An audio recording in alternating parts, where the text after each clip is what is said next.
금융당국이 부실 저축은행들을 속아내기 위해 본격적으로 칼을 빼들었습니다. 현재 강도 높은 경영 실태 평가가 이루어지고 있는 만큼 내년에는 일부 저축은행의 구조조정 가능성도 거론되고 있습니다.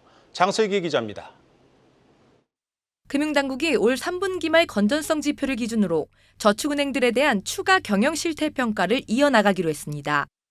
당국은 최근 지난 6월 말과 8월 말 지표를 기준으로 총 7곳에 대한 경영 실태 평가를 마무리하고 지표가 악화된 4곳에서 5곳의 저축은행들에 대해 경영 개선 계획 제출을 요구할 예정입니다.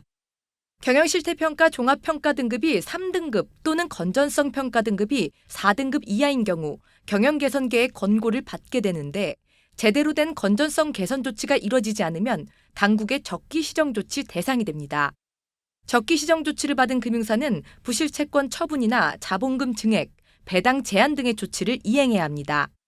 하지만 최근 업계 불황이 이어지고 저축은행들의 건전성이 지속 악화되면서 당국의 조치를 이행하지 못해 구조조정 대상이 되는 저축은행이 늘어날 것이란 우려도 커지고 있습니다.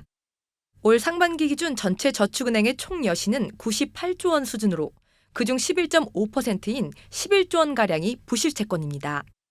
특히 부실 내간으로 꼽히는 부동산 PF 대출의 경우 저축은행 업계에서만 최대 4조 원가량 손실 가능성이 있는 것으로 신용평가사들은 보고 있습니다.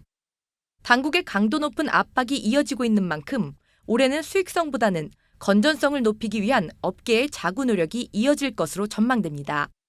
충족을 못할 경우 유상증자나 어떤 자본 보완이 이제 필요할 텐데 그것까지 이제 못할 경우에는 매각이나 이런 거를 고려할 수는 있겠죠. 자체적으로 이제 보유 포트폴리오 조정이나 이런 것들을 통해서 실제 저축은행 업계는 부실 채권을 털어 건전성 지표를 끌어올리는 데 주력하고 있습니다.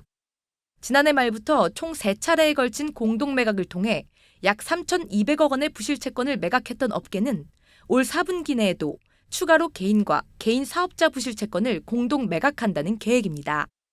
한국경제TV 장슬기입니다.